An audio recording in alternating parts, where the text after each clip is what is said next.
Моето клеймо в киното е драматична актриса. И аз, като си помисля, през годините направих чудеса, за да се превъплъщавам в интересни, странни, смешни персонажи. Така че това е един експеримент за мен.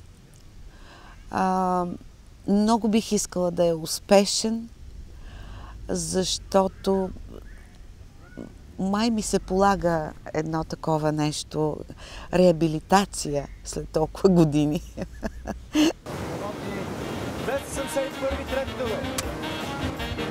Трябваше да си купим оранжеви бански.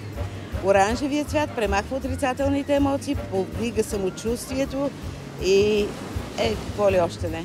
Сега е модерно без бански. Дай да се смилим на туристите.